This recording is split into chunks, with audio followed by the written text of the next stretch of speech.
तर आज आपण आलो आहोत केरळच्या ग्रीनरीमध्ये वसलेले एक सुंदर हिल स्टेशन मुन्नार. खरं तर मुन्नार म्हणजे धुक्याने वेढलेले डोंगर, विस्तीर्ण चहाची मळे आणि निसर्गाची शांतता. तर चला आपला मुन्नारचा प्रवास सुरू करूया. तर नमस्कार मित्रांनो, पुन्हा एकदा स्वागत आहे माझ्या यूट्यूब चॅनलमध्ये अक्षय सानप ब्लॉग्स यामध्ये. तर शेवटचा ब्लॉग मी खूप आधी टाकला होता, जसं की 1 वर्ष झालं आहे ऑलरेडी. तर 1 वर्षानंतर मी वापस व्लॉगिंग स्टार्ट केली आहे आणि यानंतर तुम्हाला रेग्युलर अपडेट तुम्हाला मिळत राहतील या चॅनलवर. तर लातूर टू मुन्नारपर्यंतची जर्नी मी काही एवढी कवर केली नाही. आज आम्ही मुन्नार एक्सप्लोअर करणार आहोत. ठीक आहे, तर आय होप तुम्हाला हा व्हिडिओ आवडेल. तर चॅनलला लाईक करा, सबस्क्राईब करा आणि शेअर करा. हे मी आधीच सांगतो आहे आणि नंतर पण सांगणार आहे. ठीक आहे, थँक्यू. तर आम्ही मुन्नारच्या दिशेने निघालो होतो, जे की आमच्या हॉस्टेलपासून 6 किलोमीटरच्या अंतरावर होतं. वाटेत जात असताना इथली सुंदर लँडस्केप दिसायला सुरू झाली होती. मुन्नारमध्ये आलो आहे. मुन्नार जे टाऊन आहे आणि आता सध्या मी आणि सलीम तौसिफ आणि कामिलची वाट बघतो. कब आए आप लोग? अभी आए अभी. तो गए थे बाइक देखने के लिए, बट आप लोगों का कॉल आया, उस जगह नहीं मिली हम लोग को बाइक. ठीक है, अपन ने ऑटो रेंट किया है, ये वाला. ये ऑटो में अच्छा बैक साइड है बैठने के लिए. सही है ना, एक ही ऑटो में जाएंगे. तर आता सगळे आलेले आहेत 4 जण आम्ही. तर आम्ही एक्सप्लोर करणार आहेत टॉप स्टेशन आणि टॉप स्टेशनपर्यंत जेवढे पॉईंट आहेत ते सगळे कवर होणार आहेत. डोंगरांमधून वळण घेत कधी घाटातून, कधी जंगलातून, तर कधी चहाच्या मळ्यातून ही वाट पुढे सरकत होती. प्रत्येक वळणावर एक नवीन दृश्य उलगडत होतं. आम्ही माटोपिटी डॅमवर आहोत, ज्या ब्रिजवर आहोत आम्ही, आणि आम्ही जातोय आता पार्किंगकडे, जिथं आमचा ऑटो पार्क आहे. ठीक आहे, तर तौसिफभाई कसं वाटायला? खूप छान. म्हणजे माझा प्रत्येक एक्सपिरियन्स अक्षयभाईसोबत the wanderlust and company Latur यांच्यासोबत एकदम टॉप लेवलचा राहिला आहे. तर आमचं एक पेज आहे द वंडरलस्ट म्हणून इंस्टाग्रामला. तर तुम्हाला जर आमच्यासोबत ट्रॅव्हलिंग करायची असेल फ्युचरमध्ये तर तुम्ही त्याला फॉलो करू शकता. ठीक आहे, मी आता कुंडाळा डॅमला जातो आहे, कारण मी तर मागे पण स्पीड बोटचं ऑप्शन होतं, पण तिथे चार्जेस जास्त आहेत. म्हणजे 15 मिनटासाठी 1200 असं काही चार्जेस आहेत. आणि कुंडाळा डॅमला हाफ आवरसाठी 400 आहेत. तर मी म्हणलं की कुंडाळा डॅमलाच आपण जाऊ. आत्ता मी आले इको पॉईंटला. थोडंसं व्हॅली टाईप आहे आणि तुम्ही इथून काही म्हणजे थोडंसं बोललात ना तर ते वापस रिफ्लेक्ट होतो आवाज. तर त्यासाठी याला इको पॉईंट म्हणलं गेलेलं.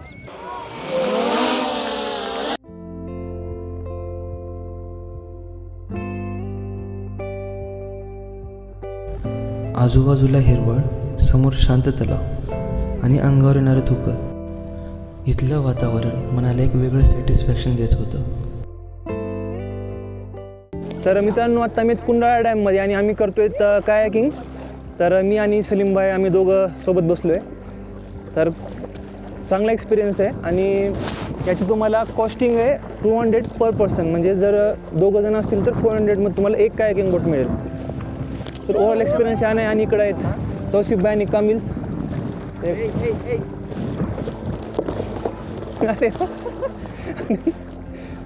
हां,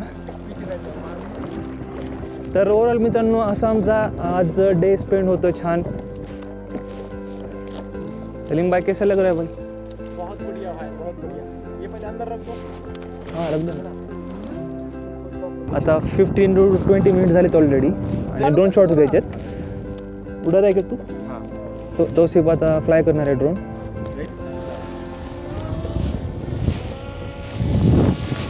इथं आल्यावर सर्वात आधी लक्ष वेधून घेतं ते म्हणजे तलावाचं नितळ पाणी, पाण्यावर तरंगणाऱ्या बोट, आजूबाजूला चहाची मळे आणि धुक्यामध्ये लपलेले डोंगर. हे दृश्य अगदी एक पोस्टकार्डसारखं वाटतं.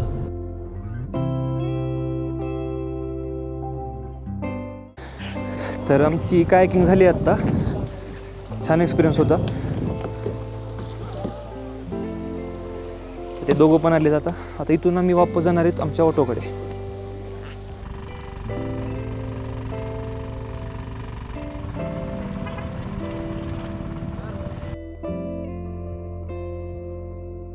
टॉप स्टेशनच्या आम्ही वापस जाताना मुन्नारकडे थांबलो होतो.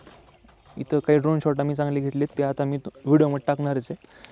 तर इथून आता पुढे आम्हाला डायरेक्ट जायचं आहे मुन्नारला आणि मुन्नारवरून आम्ही जाणार आहेत पुन्हा हॉस्टेलला. डोंगराच्या कडेकडेतून पसरलेली ही हिरवीगार चहाची शेती जणू निसर्गाने चादरीसारखी अंतरलेली असते. प्रत्येक वळणावर, प्रत्येक टेकडीवर ही मड्यांची रचना इतकी सुंदर दिसते की डोळे भरून पाहावंसं वाटतं, पण मन काही भरत नाही. क्या हुआ?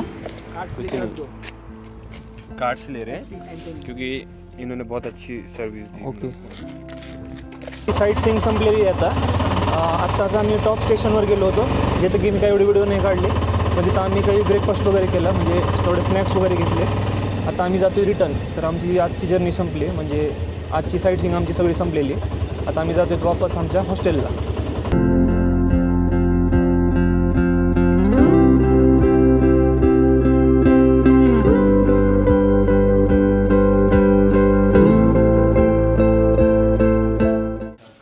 तर गुड मॉर्निंग मित्रांनो. आता सध्या हॉस्टेलमध्ये तर सकाळचे वाजलेत 3:30 आणि आम्ही निघालोत कुलुकमलाई पीकसाठी. तर इथून आता 2 तासाची जर्नी आहे. तर आम्ही जीपसाठी आता थांबलो आहे. जीप आली की आम्ही निघणार आहोत.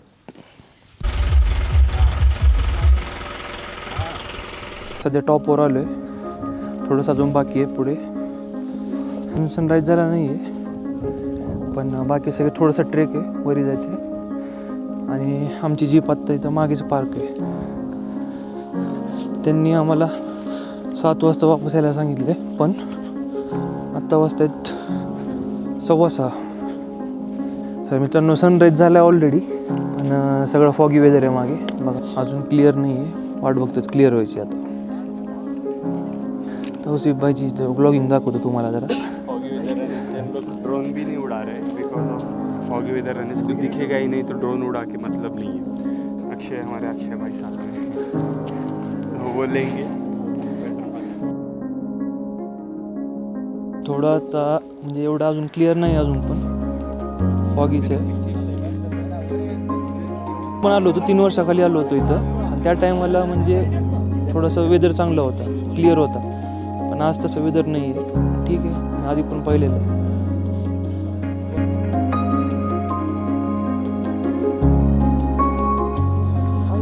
आता मी वापस जीपकडे जातो कारण वेदर अजून पण फॉगीच आहे मागे. तर आजचा सनराईज एवढा काही सिनिक नव्हता. कुलुकुमलाई पीक माउंटेन्समध्ये लपलेले हे निसर्गरम्य ठिकाण तमिळनाडू आणि केरळच्या सीमेवर वसलेले आहे.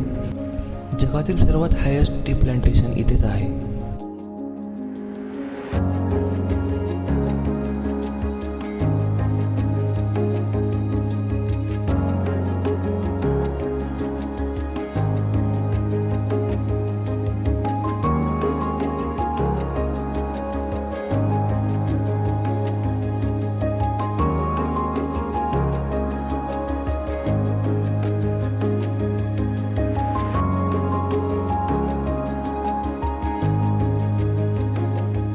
मला कुलुकमलाई पीकवरून येऊन 2 घंटे झालेत. आम्ही थोडा आराम केला, म्हणजे झोपलो होतो सकाळी लवकर गेल्यामुळे थकलो होतो सगळेच. तर थोडा पॉवर नॅप घेतला आत्ता. आणि आता 12 वाजता आहेत आणि आम्ही थोडंसं आता जे राहिलेलं आहे ते एक्सप्लोर करणार आहोत मुन्नारमध्ये. त्यासाठी आमचे कालचे ऑटोवाले भैया पण वापस आले.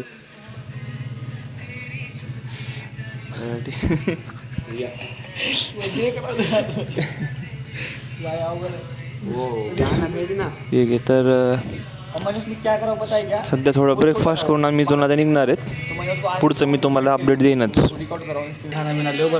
खाना खाए नहीं है तुमने, खाली पेट अच्छा नहीं रहता, एनर्जी नहीं रहेगी, कहाँ से रहेंगे एनर्जी. चढ़ के उतर के आपण आता मी जातोय बाहेर आणि आम्हाला आता वरी हायवेपर्यंत जायचं आहे, कारण ऑटोवाला खाली आला नाही इकडं हॉटेलजवळ. तर हायवेपर्यंतचा रस्ता 800 मीटर आहे जवळपास. बघा हे खूप स्टीफ आहे. आता आम्हाला तिथं हायवेपर्यंत येते त्या. तर आत्ता मी आलो आहे चॉकलेट फॅक्टरी आणि स्पाइस कंट्री म्हणून एक इथे एक शॉप आहे. ते एक तिकीट आहे 100 रुपीजचं पर पर्सन.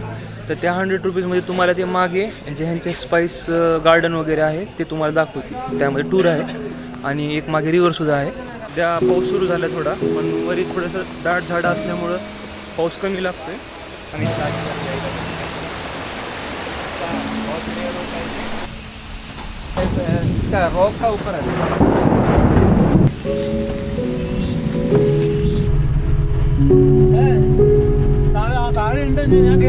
कसं मी ऑटोमध्ये येऊन बसलोय, पण आमचे ड्रायव्हर नाहीत, ते जेवायला गेले.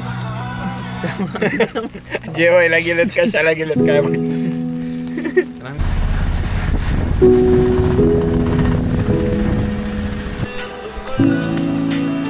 आणि रिक्षावाले भाईंनी मला असंच फिरत फिरत थोडंसं ऑफबीट प्लेसला आणले.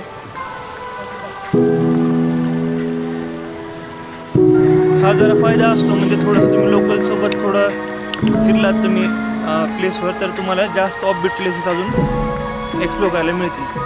टुरिस्ट प्लेसेस तर तुम्हाला मॅपवर पण मिळतील, पण आम्ही कालपासून त्यांच्यासोबतच फिरतो, त्यामुळे ते आम्हाला अजून चांगलं एक्सप्लोर करायला मदत करत आहेत. त्याच्याने ते नेचरनं पण चांगले. चलो ना भैया, हो गया ना. काय करतो मी खूप काय करतो. अक्षय भाई